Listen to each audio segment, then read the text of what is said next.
I don't think his letter's in here, actually. Oh, found it. Also, this is gonna be like super like prophetic, like Thomas Aquinas-y. All right. Love is a decision, not a feeling. In the words of a great titan, Sir David Ramsay, children do what feels good. Adults devise a plan and follow it. This wedding is not a childish impulse.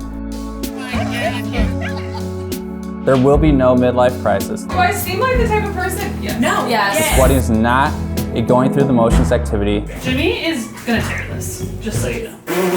Let's not talk about This that. wedding is a planned and deliberate decision. My entire life's a blooper reel, pretty much.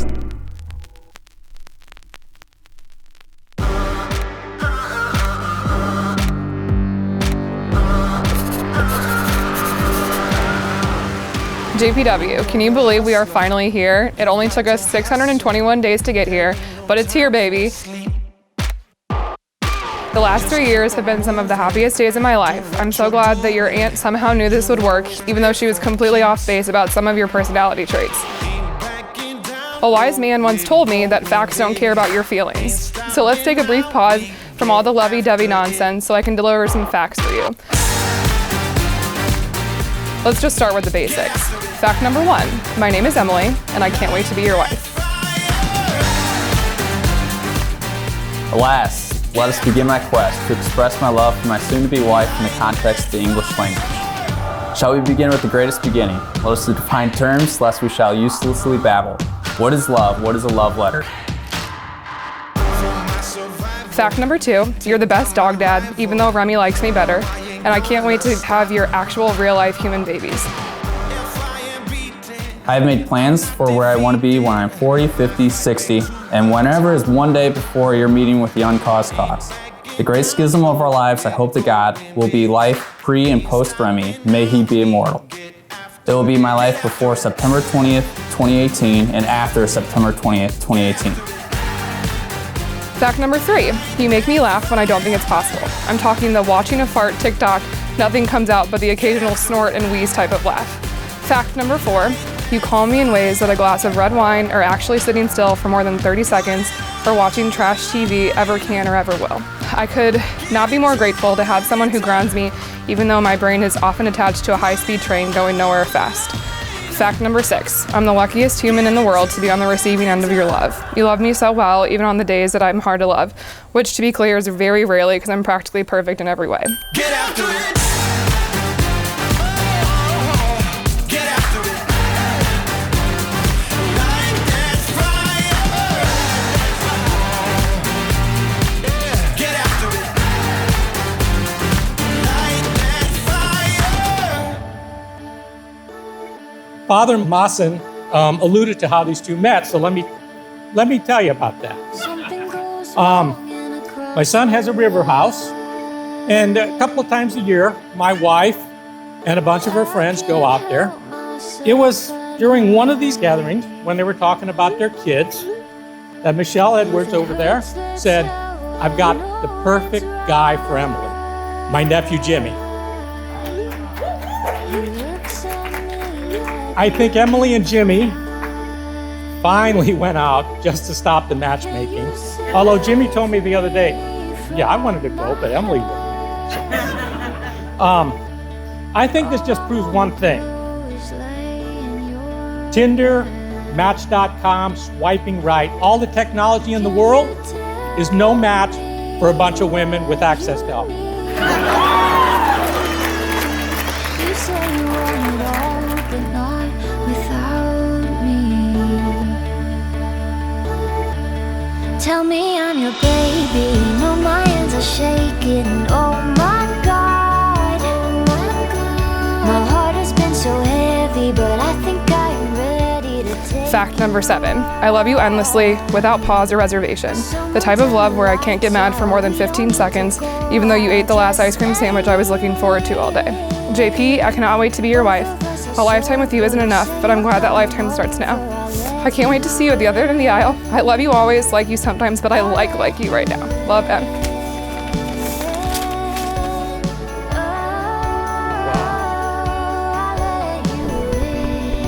I think I'm speechless.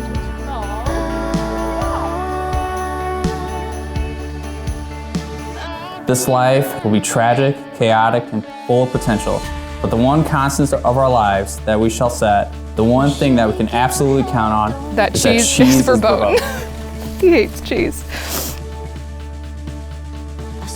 I'm not going anywhere but with you, despite any tragedy, despite any chaos, and no matter where our potential takes us. I will be there for all the highs and lows when tragedy inevitably strikes, and when we make the most of our opportunities. Whatever life affords us, we shall strive to be a bulwark for our children, our family, our communities, and our country. But why you? Because you are the best. If you want a letter describing how you are the best, this is not that letter. You can better articulate your strengths and flaws than me. Additionally, everyone already knows that you are the best. No need to pump your ego. You are a great person and definitely a person that I wish to share my life with. Your parents did a great job. It is with you that I can weave my life around with trust. I can undertake responsibilities with you because I know that your commitment is valid. Ergo, it is with you that I will be able to look back and share all my memories.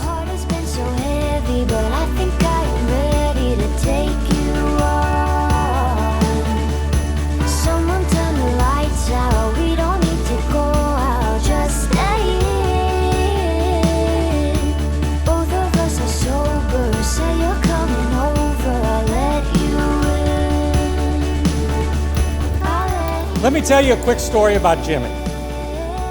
Emily was in a wedding. Jimmy rode with us, with Cindy and myself, to the wedding. It was at that point that he talked to us about proposing to Emily. 5 minutes into the trip. My wife said, "Jimmy, if we say no, this is a really awkward ride." But I told him that I would be proud to have him as a son-in-law, and we meant it. I wish I could recall the first time Jimmy told me he was planning to marry Emily, but the truth is, it feels like he has known since the beginning because of how often he discussed it even when Emily was around. She is actually the one who told me that Jimmy had a picture of the engagement ring on his phone before he even proposed. However, I am willing to look past the fact that Jimmy doesn't like cheese, has absolutely no taste in musical theater, and can't remember the rules of hand and foot because of the way he loves and treats my sweet Em. I couldn't have picked a better man for Emily. Emily is a free spirit.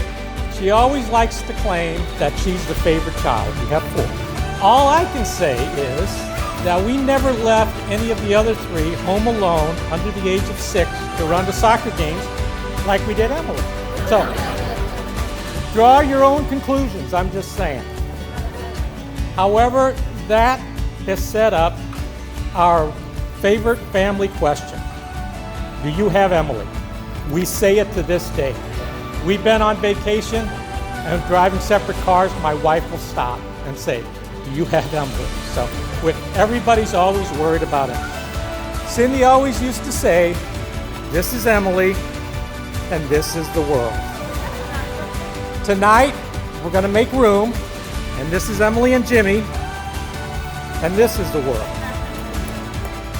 Jimmy, welcome to the family. I'll leave you with one question. Do you have Emily?